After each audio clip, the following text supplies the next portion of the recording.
25. Yanti deva vrita devan Pitrin yanti pitrivrita Bhutani yanti bhuteja Yanti madhyajinopimam Yanti deva vrita devan Pitrin yanti pitrivrita Bhutani yanti bhuteja Yanti madhyajinopimam. See Bhaktivedanta Swami Srila Prabhupada. Those who worship the demigods will take birth among the demigods. Those who worship ghosts and spirits will take birth among such beings. Those who worship ancestors go to the ancestors. And those who worship me will live with me. Kindly repeat. Those who worship the demigods will take birth among the demigods. Those who worship ghosts and spirits will take birth among such beings. Those who worship ancestors go to the ancestors. And those who worship me will live with me. Namo Vishnu Padaya Krishna Pristhaya Bhutale Srimate Bhaktivedanta Swami Niti Namine Namaste Saraswati Deve Gauravani Pracharine Nirvishesha Shunyavadi Paschatya Desha Tarine Jai Shri Krishna Chaitanya Prabhu Nityananda Shri Advaita Gadadhar Shri Vasadi Gaura Bhakta Vrinda Hare Krishna Krishna Krishna Hare Hare Hare Rama Rama Rama Hare Hare. We are continuing with our discussion on demigods. Last time we saw that the worship of demigods is avidhi purvakam, or it is not according to proper regulative principles. It is illegal. Let us briefly refresh our memories of some of the important points that were made in last Wednesday's discussion. So first question, who are the demigods? Who would like to answer? Who are the demigods? Representatives of God. What else? They are the agents of the Supreme Lord. What else? They are also devotees of the Lord. What else? They are empowered living entities. They are jivatmas. They are empowered. They have tremendous power. What else? They are limited in their powers because they are not supreme. They are representatives of the Supreme, but they are themselves not supreme. Anything else? Then what about worship of the demigods? What has been said about worship of the demigods? Anyone remembers from last time? It is avidhi purvakam. Why? Why is it avidhi purvakam? Because it is actually meant for the Supreme Lord, but it is offered without true understanding of who the real recipient should be. We are given one very simple example to illustrate this point. People think that worshipping the demigods means worshipping the Supreme Lord. It is worshipping the Supreme Lord because the demigods are also part and parcel of the Supreme Lord. But that is not the proper way to worship the Supreme Lord. Why? What is an example for that? We had given an example of a tree. Do you remember that? What was that example of the tree? So could you elaborate on the example? Yes? Yes. Yes. Yes. Yes. Yes, very correct. Very correct. So Krishna represents the root of the tree. And what do the demigods represent? The various branches. So when you water the branches, are you watering the tree or are you not watering the tree? But you are watering the tree, isn't it? You are pouring water on the tree. But it is not the proper way to water the tree. You are only watering a part of the tree. If you water the root, then automatically water will be transported everywhere in the tree. So you do not have to separately water the branches, the fruits, the leaves and the flowers and so on. So watering the branches is also watering the tree, but that is not the proper way to water the tree. Similarly, the demigods, who are the parts and parcels of the Supreme Lord, they are like branches. When you worship the demigods, because they are also part of the Supreme Lord, so that is also worship of the Lord, but that is not the proper way to worship the Supreme Lord. So therefore it is called avidhi purvakam, because it is not according to the proper regulation or the way in which we worship the Supreme Lord. Those who worship the demigods with the understanding that the demigods are part and parcel of the Supreme Lord, then what happens? That worship is alright. And eventually that particular demigod will promote his devotee's consciousness to the consciousness of Krishna. So he will make him a devotee. But if you worship the demigod without consideration of his relationship with Krishna, then that is called avidhi purvakam, because you think he is supreme. So such worship is not recommended. It is incorrect. So therefore this was the sum and substance of what we discussed last time. The demigods are always to be considered eternal servants of the Lord. They are never directly the Lord. What to speak of demigods being superior to servants of the Lord, they are actually even inferior to the pure devotees of the Lord. We saw last time also by so many examples of how the pure devotees are actually more powerful than the demigods themselves. We saw that Krishna is the Supreme Lord, everyone else is his servant, and he makes them all dance, and they have to dance as he makes them dance. So all of us are dancing to his tune, directly or indirectly. The devotees are dancing to his tune directly, and they are blissful, and Krishna becomes blissful. The non-devotees, they don't want to dance to his tune, so they are forced to dance to the tune of Krishna's illusory energy, the Maya. Therefore they are forced to dance a different tune. But that dance is like dancing with all kinds of broken pieces of glass and nails on the floor. So it is very painful to dance like that. But you have to dance. So either you dance for Krishna or you dance for Maya. So in this way, the devotees, they make Krishna dance. We saw the example of the Gopi in Vrindavan. When Krishna appeared as a small child, they were clapping their hands and singing, and Krishna was dancing. So this is the power of bhakti or devotion. Therefore we should know that although the demigods are devotees, most of them are not pure devotees. And therefore they are a little attached to their own material positions. So therefore worship of demigods is not recommended in the Shastra. So we are going to continue today and also for the next 1 or 2 sessions further on the same subject of worship of demigods, because it is a very important subject. So in this shloka we are being told that for different forms of worship there are different destinations. This is very important. Different worship, different destination. It is not that whatever form you worship, any form of worship you do, you will reach the same destination. That is not possible. In fact, in the Isopanishad, there is a very wonderful shloka which explains this point. It says, Anyad evahu sambhavat, anyad ahur asambhavat, iti shushrumadhiranam yenastad vichachakshire.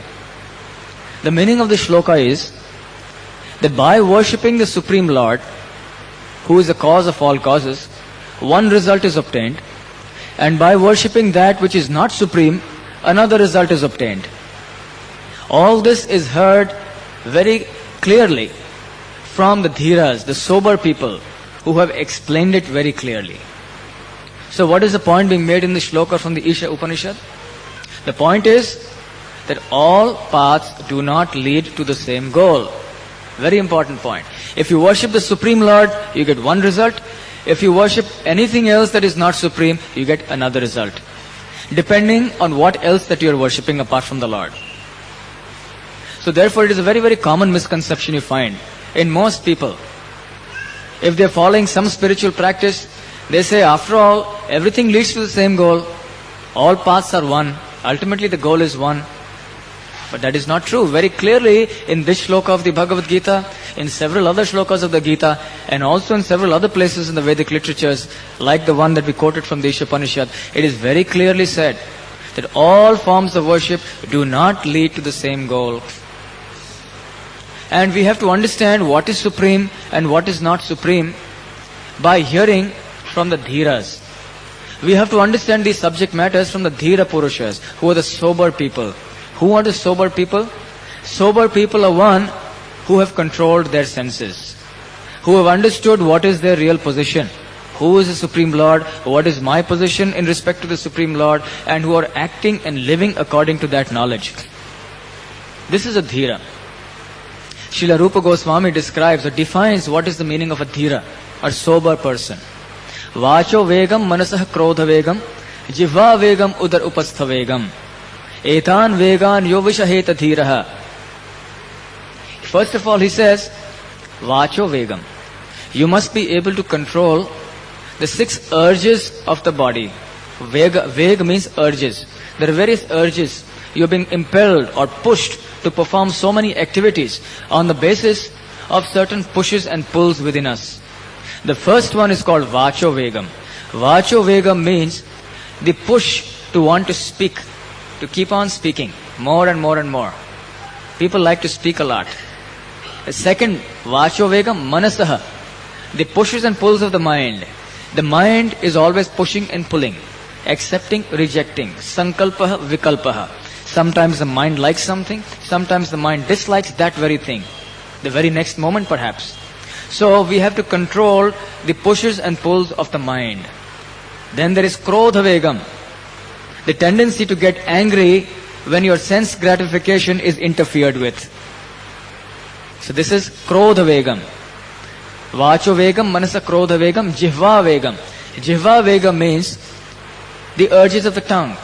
The tongue has 2 functions. One is to speak unlimitedly, and the other is to taste palatable, nice, tasty dishes. So we have already discussed the phenomenon of wanting to speak unlimitedly. What about the tendency to taste nice foodstuffs? That is jihva vegam. So the tongue is always hankering to taste nice foodstuffs. So one must control that. Jihva vegam, udara vegam. Udara means the tendency to want to eat unlimited quantities of food. Although you are full, but you want to eat more and more and more. That is udara vegam. And upastha vegam. Upastha vegam means the pushes and pulls of the genitals, the sexual desires within us, which are prompting us to do all kinds of activities. So one must learn to control the sexual urges also.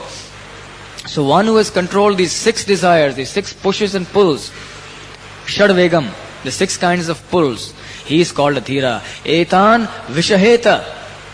Etan vegan yo vishaheta dhiraha. All these vegas, one who is able to control vishaheta, he is called the Dhira.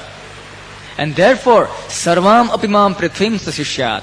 Such a person is qualified to make disciples all over the world. In other words, he is in the position of a bona fide spiritual master or a guru. So one must understand these subject matters of who to worship, who not to worship from a parampara of dhiras.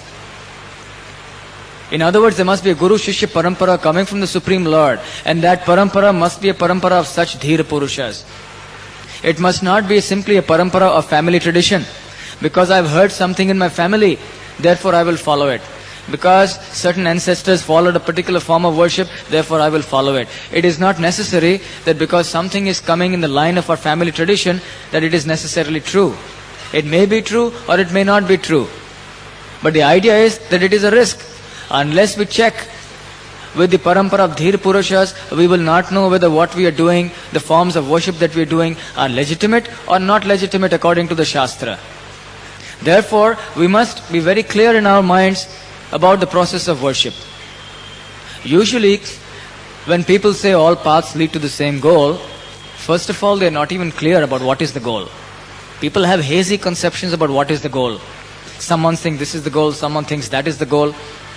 But here it is said in the Ishopanishad, Yenas tad vichachakshire, The Dhir Purushas, they explain this subject matter very clearly, without any ambiguity, without any contradiction, so that you can easily and clearly understand what is the goal and what is the way to achieve the goal. So no confusion.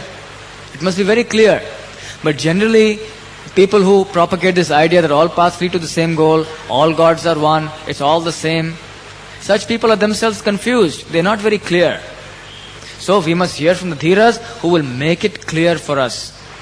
So it is very important to understand, therefore, who is supreme and who is not supreme. For people who have this philosophy of all paths are one, we can actually we can understand this point by a very simple example. Even a very common man understands that when he goes to the railway station, it is not that he can just go to a ticket counter, purchase any ticket at random, and then sit in any train at random with that ticket and expect to reach a particular destination that he wants to go to. Is it possible?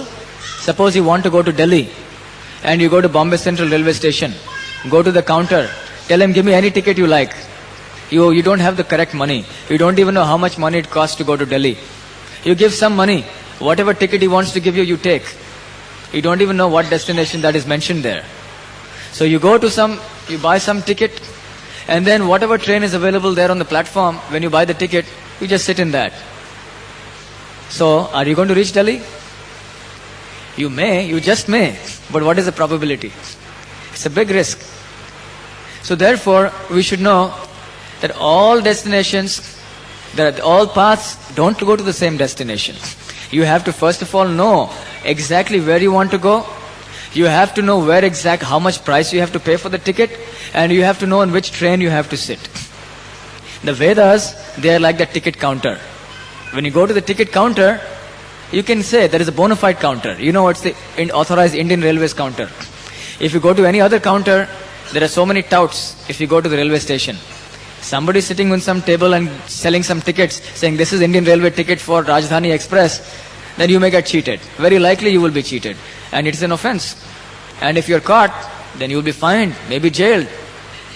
So similarly, if at all you want to know how to worship, whom to worship, in what way to worship, then you must only refer to the Vedic literatures or some bona fide scripture.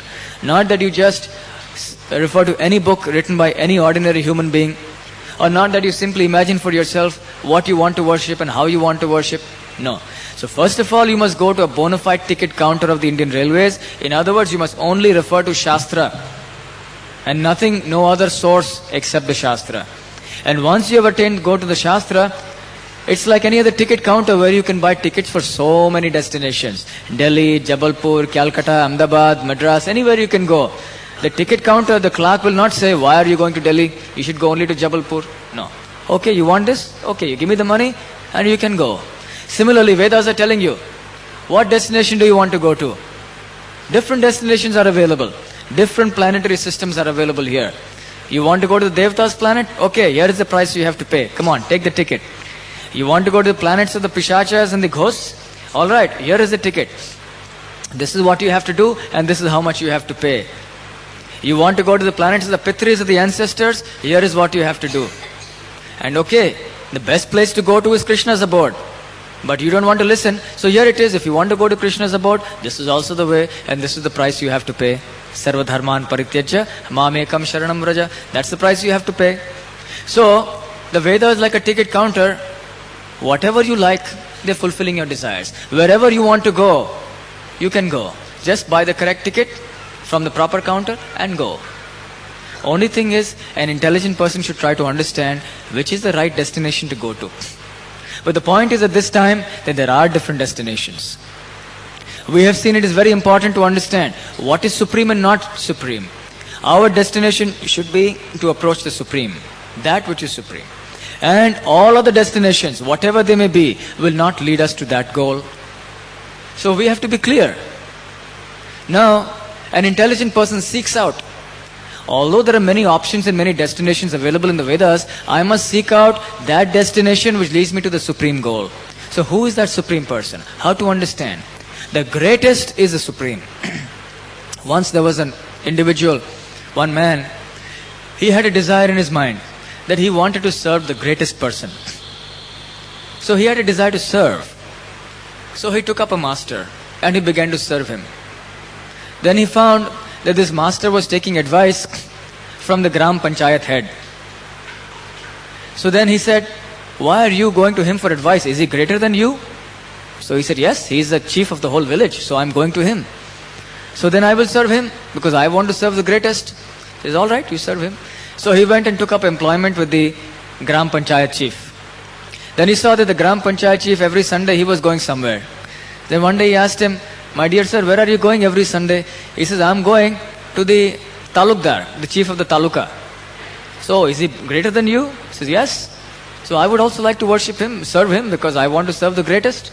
He says, okay. So he went to the Talukdar and he began to serve. And he found that the Talukdar every Sunday was going somewhere else. He was going, so he asked him, where are you going every Sunday? He said, I am going to the head of the Zilla Parishad, the head of the district. So I would like to serve him. Is he greater than you? Yes. Then he went and served him. And then he found the Zilla Parishad chief was going to meet the Viceroy. And then he served under the Viceroy. And he found that the Viceroy was going to meet the king. So in this way, eventually he landed up at the palace of the king. And he said, you are the greatest person in the land. And I would like to serve under you. So the king said, all right. And he gave him employment. But then he found that every morning the king is going somewhere. So he followed him. Where is he going? And he saw that he's going to a small little building. And inside the building there was some, what he thought was statues. And this king was going and he was falling flat on the ground. And he was shocked.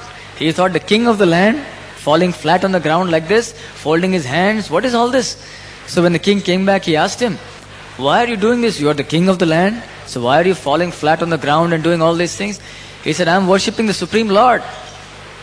So he said, you mean there is someone superior to you? He said, yes, he is the source of everything. So he said, I have had enough. Finally tell me once and for all, is there anyone superior to him also or not? He said, no, he is the Supreme Lord of all. There is no one who is superior to him. So then finally, he became a devotee of the Lord. In this way, the Shastras say, the intelligent person must try to seek out who is the Supreme. And we must understand who is the Supreme only from the Parampara of Dhiras. Krishna says very clearly in the Bhagavad Gita, Mattaha parataram nanyat kinchid asti dhananjaya mai sarvamidam protam sutre maniganaiva. He says that there is no truth in this creation superior to me. I am the supreme absolute truth. There is nothing superior to me. And everything else is dependent on me. Everything else is dependent on me and hanging upon me like pearls that are hanging on a thread. We have discussed this subject very elaborately about 5-6 months ago when we were discussing the nature of the Supreme Personality of Godhead Krishna. How and why we say that He is the Supreme. So Krishna says that just like pearls are strung on a thread, everything is resting upon Him and His energies. Therefore He is the Supreme Absolute Truth. Arjuna also declares, Param Brahmam Param Dhamam Pavitram Paramam Bhavan Purusham Shashvatam Divyam Adi Devam Ajam Vibhum. He says, my dear Krishna, you are the Supreme Brahman, the Supreme Abode, the Supreme Pure. You are the original person. You are divine, eternal, transcendental. So in this way, all through the Shastra, we find very clear references to the fact that Krishna is the Supreme Personality of Godhead. Therefore, any intelligent person must take to his worship. Krishna explains very clearly, knowing somebody to be greater than you means that you must serve him. And knowing somebody to be the greatest means you must serve him with all your heart and soul and you must surrender to him. Aham sarvasya prabhavo mattah sarvam pravartate iti matva bhajante mam buddha bhava samanvita. Krishna says, I am the source of all the material and all the spiritual worlds. Everything is coming from me. Therefore, an intelligent man who knows this, what does he do? He surrenders to me. Iti matva bhajante mam buddha bhava samanvita. Such a person is called a Buddha. Buddha means an intelligent person who simply becomes his devotee after knowing that Krishna is the Supreme Personality of Godhead. So naturally, one must become devotees of Krishna. One must serve him. One must worship him. But then, if you worship Krishna, you will reach Krishna's abode and never come back to this material world. Yad gatva na nivartante tad dhama paramam mama. But if you don't worship Krishna, then what happens? Then, it's like saying, you want to go to Delhi, and if you don't buy a ticket for Delhi, then what happens? then so many options, isn't it? You can buy a ticket to Calcutta, you can buy a ticket to Madras, here, there. Unlimited destinations are possible. Correct? Similarly, if you worship Krishna, you will go to Krishna. So very clearly in the last line of the shloka, Krishna says, Yanti mad yajinopi mam. Yajinaha means Krishna's devotees. Mad yajinaha means Krishna's devotees. So Krishna says very clearly that my devotees will come to me. And what about those who are not Krishna's devotees? Where will they go? So many different places are possible. The sinful people, Krishna says in the Gita, they have to take birth in the lower planets, in the hellish planets, and suffer the reactions of their sinful activities. Some of them may take birth in the lower species of life, like the cats and the dogs. Some of them may remain in the in this earthly planet, and they will take birth in different species of life. For those who are in Rajaguna, those who are in Tamoguna go down. Those who are in Rajaguna stay here on this earthly planet and take birth. And those who have different forms of worship, who are more or less in Sattvaguna, some of them may also be in Rajaguna and Tamoguna, but according to the nature of their worship, they will go to the other planets. So in this shloka, Lord Krishna is giving 3 examples of 3 different destinations that are possible for those who are not worshippers of Krishna. The first one is Yanti Deva Vrita Devan. That means the devotees of the demigods will go to the abodes of the demigods. Now we have seen earlier also that in this material world there are many planetary systems. There are specifically 14 levels of planetary systems in each universe. 7 above and 6 below us. We are in the middle. The earthly planetary system is in the middle. And below there are 7 and above there are 7, if you count Earth in the 7. So in this way we see that the devatas, they live in some of the higher planetary systems. And those abodes, because they are accessible and available only to those who have performed punya or pious activities, they are called Surendra Lokam. Surendra Lokam means the abodes of Indra and the great demigods. It is only when one is qualified suitably by performing pious activities that one can attain to those planets. And what are those planets? In the Bhagavad Gita itself, just a few shlokas before this one, Lord Krishna calls this the planet of godly delights. Deva Bhogan. Deva Bhogan means where material enjoyment that is available is tremendously high compared to this earthly planet. And the devatas, they are there drinking somaras and other things. All this is described even in Bhagavad Gita. What to speak of Srimad Bhagavatam. You see, somaras is a kind of a beverage. It's a kind of a liquor. But it is not a liquor of the kind that is drunk by ordinary people of this world. The ordinary liquor that is drunk by people of this world is intoxicating. It drives a person greater and greater into forgetfulness of God. He goes into illusion. And because he goes into illusion, he performs all kinds of horrible activities, abominable activities. A person becomes like an animal in a state of intoxication.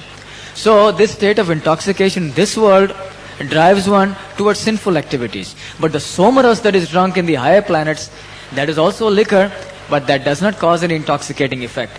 It does not cause us to perform sinful activity. On the contrary, it frees us from sinful activity. So the devatas, especially in the moon planet, the somaras, the predominating deity of the moon or Chandra is called Soma. So somaras is being drunk by these people unlimitedly, and they derive a lot of material pleasure, Deva Bhogan, by drinking somaras. So in this way you find there are such pleasures available in the Devatas planets. Tremendous pleasures. We will see next time, however, how these pleasures are also limited. But nevertheless, these pleasures are available only to those people who have performed punya or pious activities and those people who have worshipped the demigods. So Krishna is saying that if you worship these Devatas and demigods, then you will attain to their planets, and then you will also be able to enjoy like them. So if that is what you want in life, so be it. Here are facilities. In the Vedas I have given so many different methods by which you can go there and enjoy all these wonderful, so-called wonderful material pleasures. So this is for those who are worshippers of demigods. So it is very popular in India to find this, that people are worshipping various demigods. And they say it's all the same. Whichever demigod I worship, after all, planets. If you buy, let us say you want to go by Rajdhani Express from Bombay to Delhi. Rajdhani Express, where does it stop in the middle? Surat or Baroda? Baroda. Now if you buy a ticket for Rajdhani Express from Bombay to Baroda, can you continue to sit in the train when the train goes from Baroda to Delhi? You can't. Because your ticket is only up to Baroda, so you must get down at Baroda. Similarly, in your destination, if you have purchased a ticket for the Surendra Lokam, for the Devata's planets, then you will go only up to there. You cannot go further beyond this material world to Krishna's abode, to the spiritual world, to the kingdom of God. That is beyond. You cannot go there. Then you will be considered a ticketless traveler and you will be asked to leave the train. So you cannot go from beyond the Devata's lokas to Krishna loka unless you have the requisite ticket. So like that, the devotees of the demigods, at most, they can go up to the Devata's planets and then they will come back. But they cannot get out of the cycle of birth and death. In other words, if you worship Krishna, and only if you worship Krishna, you can get out of this material world beyond the cycle of birth and death. That is the only way you can reach Krishna's abode, the spiritual world. And if you worship anything apart from Krishna, you will not be released from the cycle of birth and death. You will have to rotate in this wheel of samsara, janma mrityu jara vyadhi dukkha doshanu darshanam. Compulsorily you will have to stay here. Whatever else apart from Krishna you worship. It means that you are worshipping very exalted devatas. It doesn't matter. Because worshipping the Supreme has one result, worshipping that which is Supreme has another result. So that is as far as the devatas are concerned. Then what is the second destination? Pitri nyanti pitri vrataha. Now, pitri means the forefathers, the ancestors.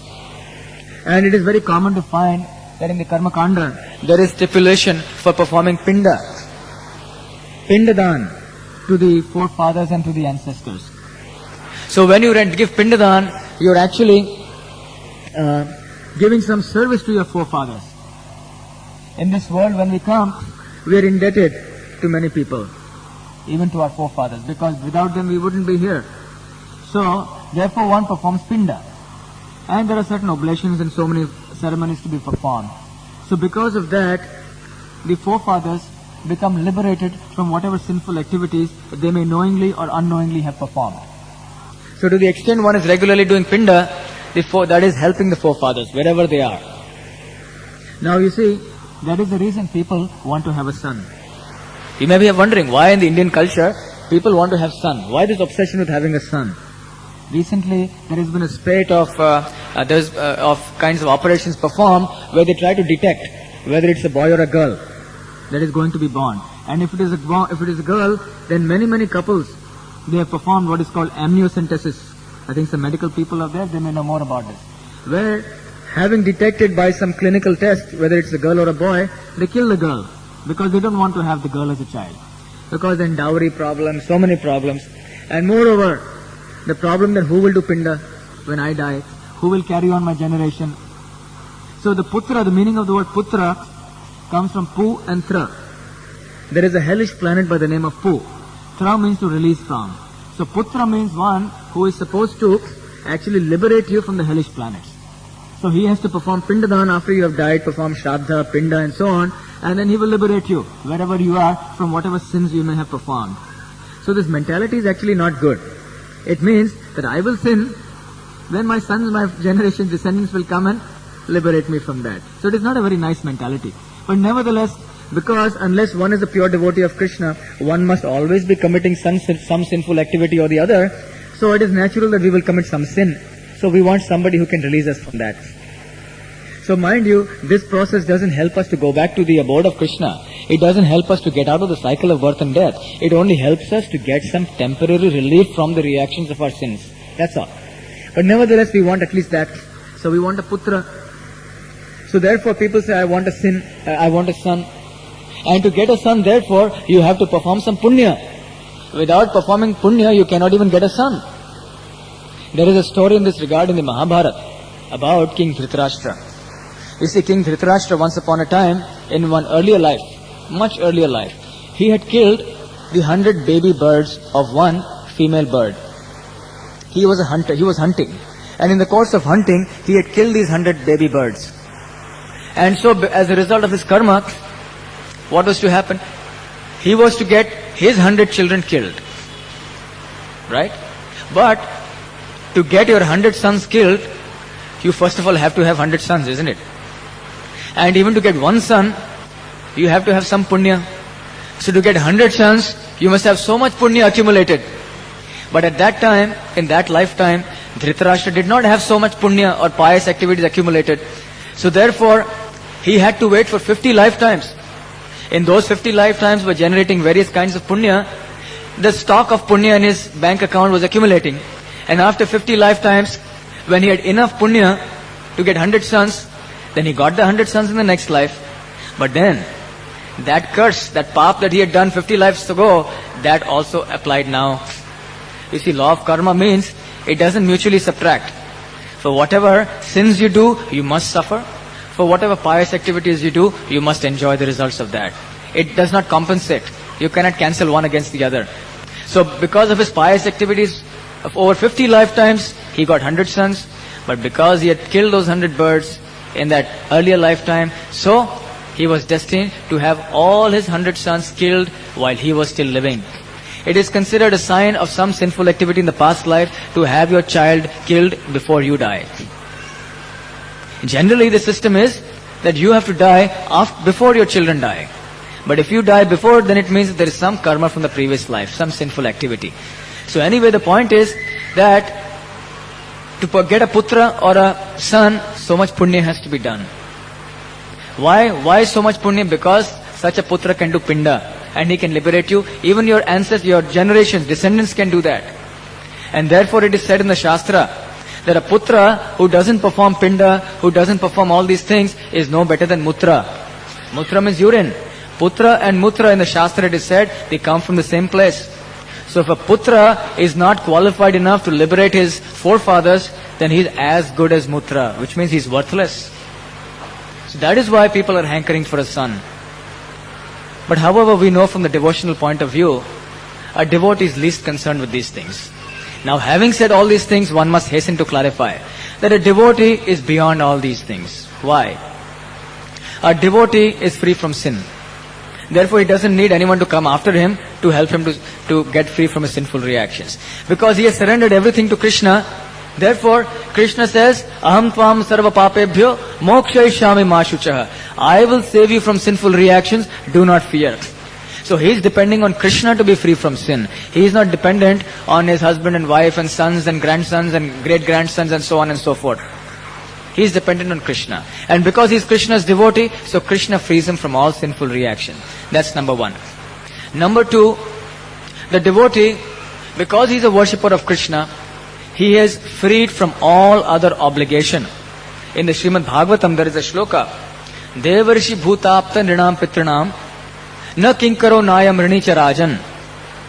It means, for a person who is a devotee of the Supreme Lord, who is not a devotee of the Supreme Lord, there are many debts and obligations we have.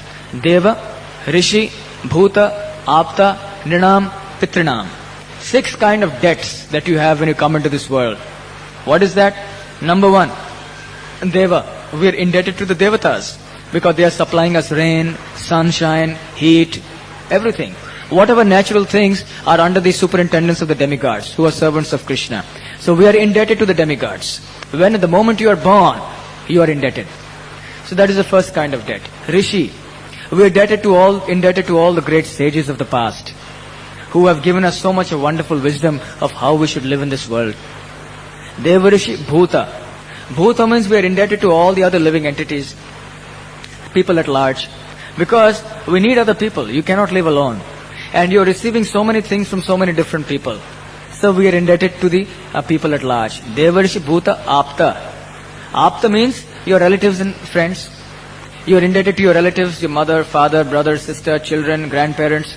You are indebted to all of them because they have done so much for you. And Pitrinam. We are also indebted to the Pitris or the forefathers, because without them, we would not be here. But a person who is a devotee of Krishna, a person who has understood that I have to surrender my life to Krishna, for such a person, na kinkaro, na rinicha rajan. He is never to consider himself the servant of any one of these 6 categories. Of course, a devotee considers himself servant of all. But nevertheless, he is not obliged to any of these 6. Na rinicha rajan. So no more rin, no more debt to such a devotee of Krishna. Therefore, for such a person, It is said, Sharanam Sharanyam, Gato Mukundam Parihitya Kartam. For a person who has given everything to Krishna, he is free from all obligations. Therefore, he is obliged, no longer obliged to perform pinda, no longer obliged to offer oblations to the forefathers. In fact, Prahlad says in the Srimad Bhagavatam that for one who becomes a pure devotee of the Lord, 10 generations on either side are liberated simply by the fact that he has become Krishna's pure devotee. That's all. So even among devotees, actually, it is not necessary to do pinda. If one simply becomes, whether son or daughter doesn't matter from the devotional viewpoint. From the point of view of bhakti, it doesn't matter because bhakti is beyond punya and pap. So even if you don't have a son or if you have no child, no problem. You have no problem in becoming a pure devotee of the Lord. This is the grace of Krishna. This is how wonderful bhakti is. Bhakti does not depend on what punya or pap you have done in the past. Because bhakti is a transcendental activity.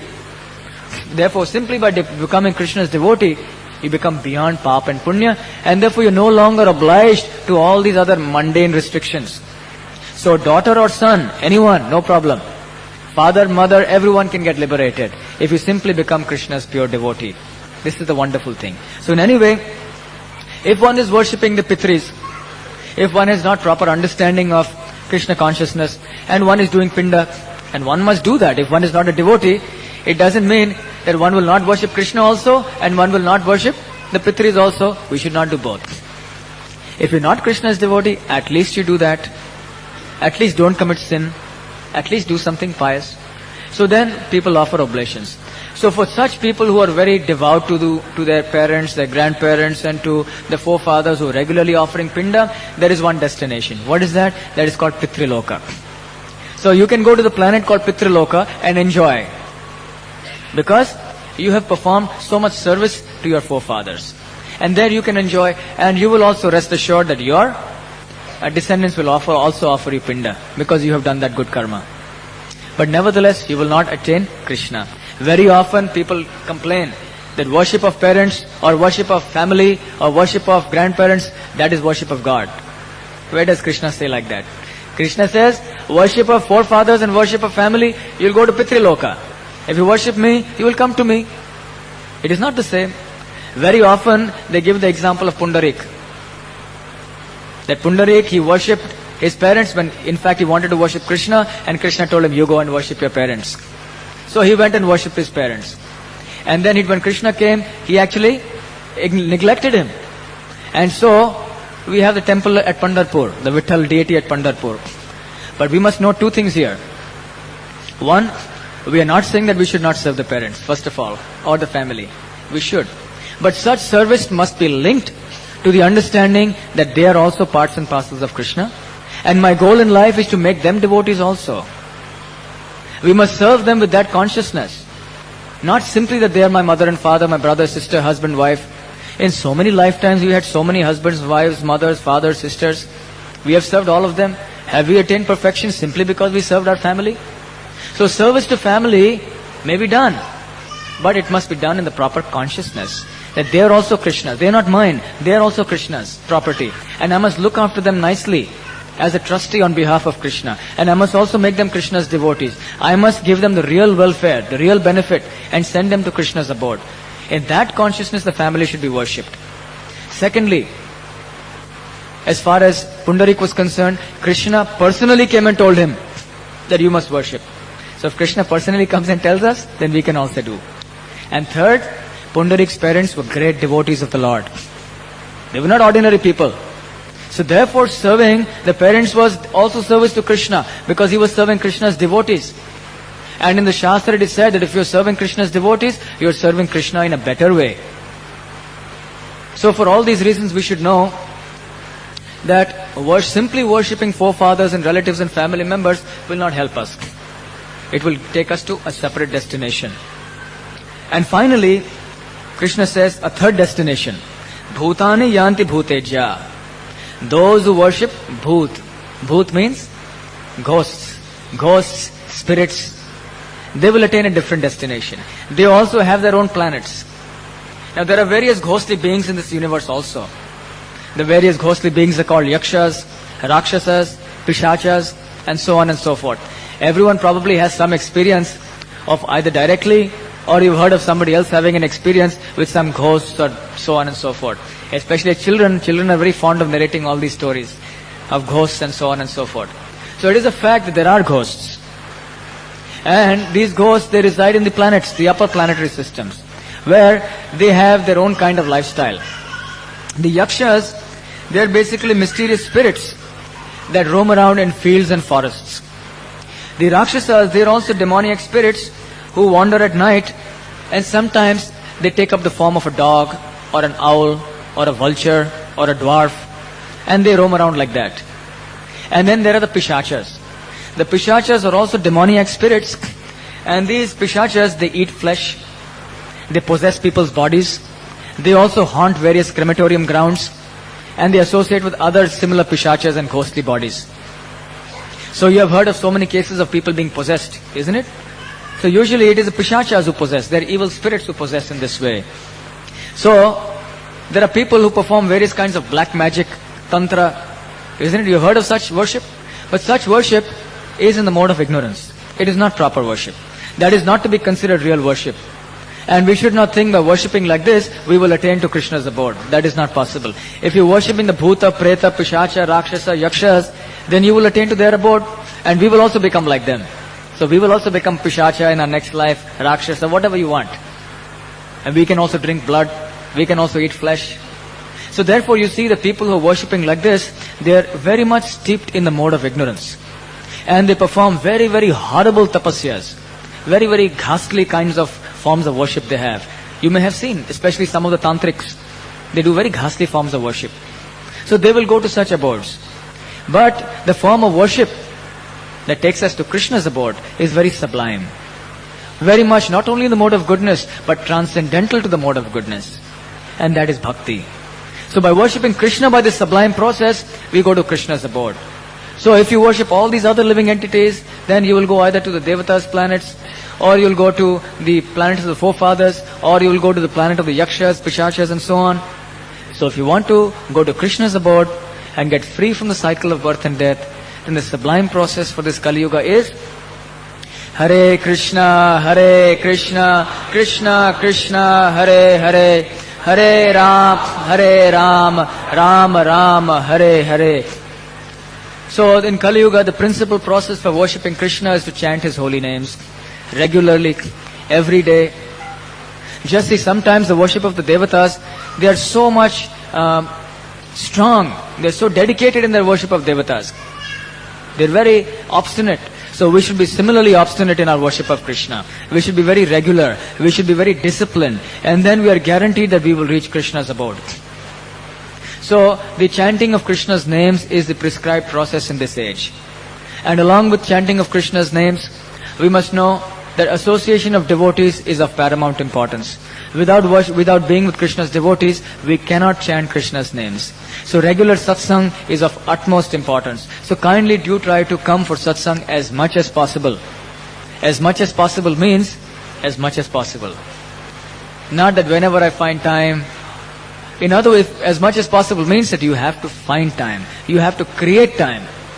If you are so determined to come to the association of Krishna's devotees, then very easily you will be able to chant Krishna's names. You will be able to meditate upon His name. The third thing is to read the Shastra. Srila Prabhupada has written so many wonderful books that explain the science of Krishna consciousness to us in very simple language, in a very lucid way that we can all understand and appreciate. So we should all try to read these books. There is a library available downstairs. You can become member and borrow books free of cost. You can either purchase some books as you like. But whatever it may be, please try to read these books. They are so wonderful. You will really get a taste of spiritual life if you just immerse yourself in these books. Getting strong conviction philosophically is very important. It is very important to come and hear lectures. That must be done. But you must also supplement these lectures by reading the books.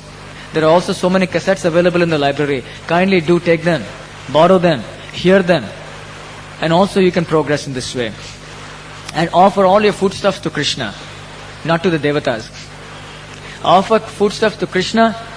When you offer foodstuffs to Krishna, as you said in the beginning, because Krishna is like the stomach, when you feed the foodstuffs to the stomach, all the parts of the body are nourished. Similarly, when you feed Krishna Prasad, automatically all the Devatas are satisfied. In fact, if at all you want to worship the demigods, You should feed them not directly. You should not give them bhoga. What is bhoga and prasad? Bhoga means food that is not offered. And prasad means bhoga that has already been offered to Krishna and accepted by Krishna.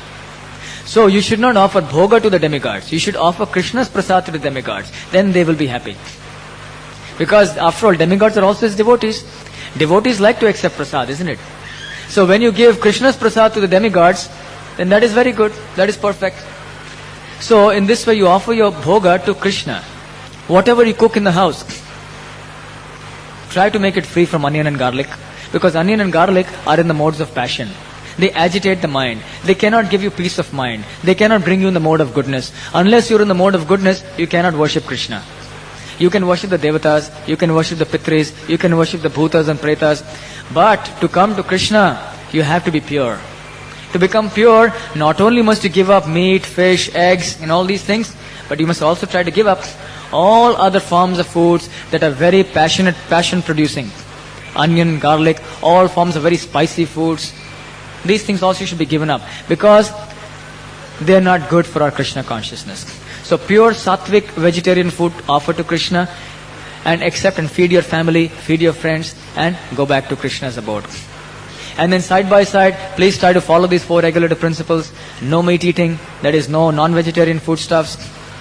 No gambling of any kind, including speculation on the stock market and taking all kinds of speculative risky business deals. No indulging in illicit sexual activities. And 4th one, no intoxication of any kind. So if you follow these various do's and don'ts, worship of Krishna will become very easy. And at the end of life, very assuredly, Krishna guarantees you will reach Krishna's abode. That is where we want to go. That is our destination. It is a clear goal.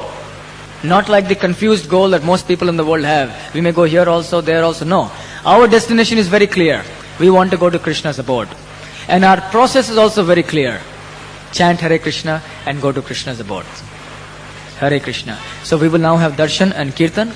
And after the kirtan and darshan, we will have a brief question-answer session. That was very blissful, wasn't it? So that is the power of chanting the holy name in the association of devotees. And that is the power of Krishna's bhakti. So we'll have some question-answers if somebody has any questions. Yes? Hare Krishna. We know that Krishna is the Supreme Personality, and we also know that we must take to the worship of Krishna. But you know that we have been brought up by the elders at home all these years to worship demigods, saying that all gods are the same, you know. And now that a person comes to know that Krishna is the Supreme Personality, and now that he wants to do Sarva Dharman Parityaja, but still he is not able to do because of the circumstances. And if he tries to make the elders at home understand saying that Krishna is the Supreme Personality, they get offended.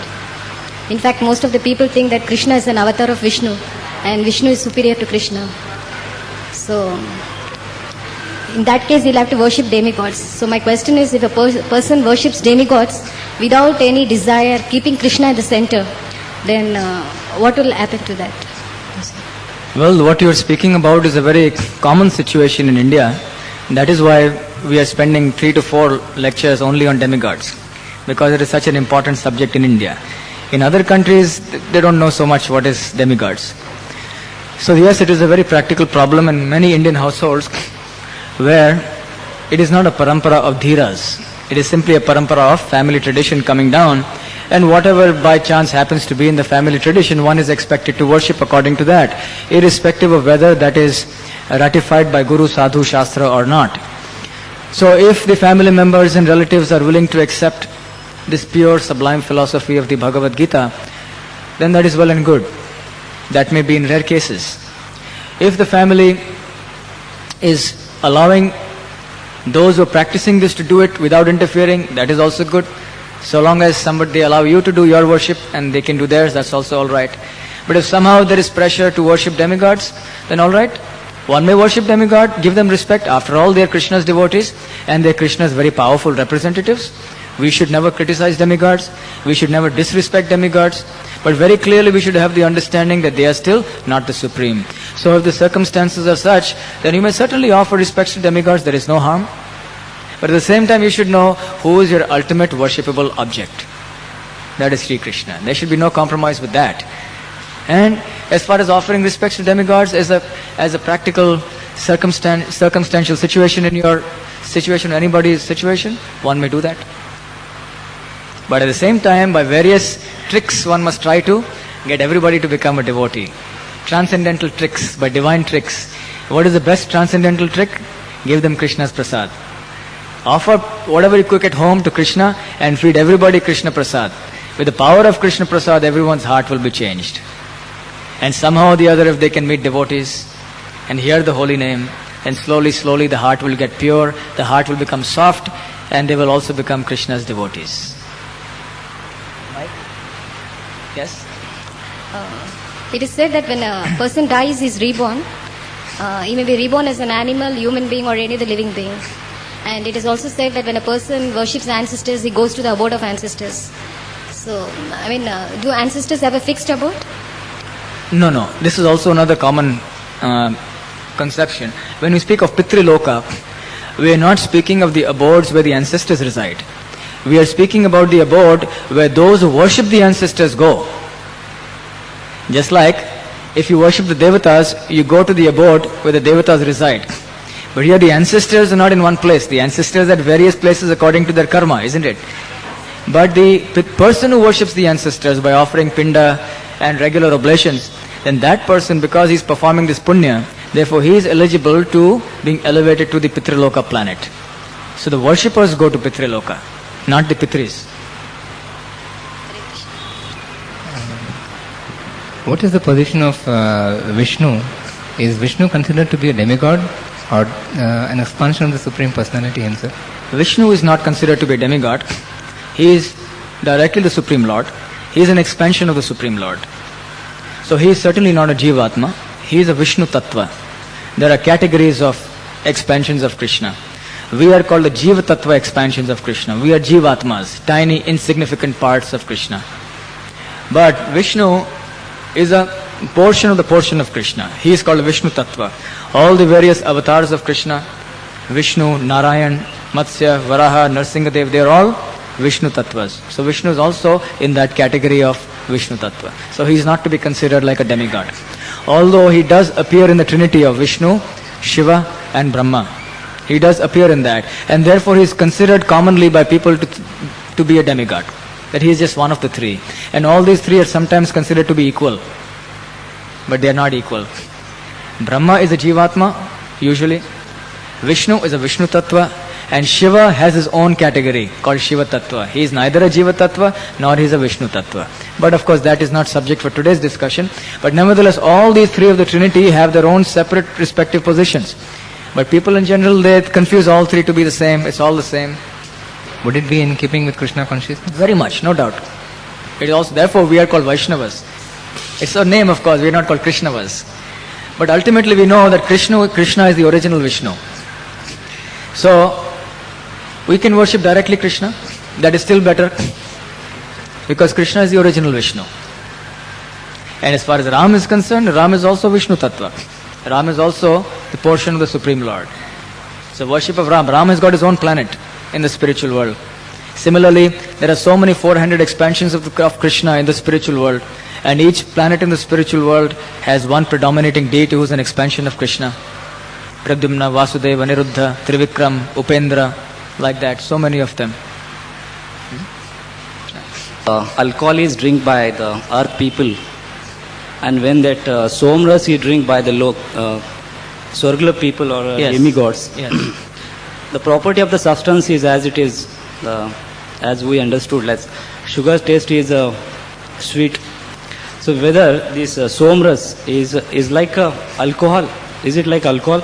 If it is like alcohol, then what is the difference between the earth people drinking alcohol and the somras drink by the...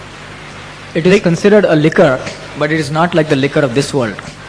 As I explained, the liquor of this planet is very coarse. It intoxicates. It drives a person to illusion and makes him commit all kinds of sinful and horrible activities. But the somaras, instead of making you commit sinful activities, it actually frees you from sinful activities. So somaras, you can go on drinking. You can go on drinking unlimitedly and no after effects, no bad reactions. So the somaras is a beverage, but it is not like an intoxicant of this world, of this earthly planet. So therefore the devatas enjoy the somaras. Yes, please.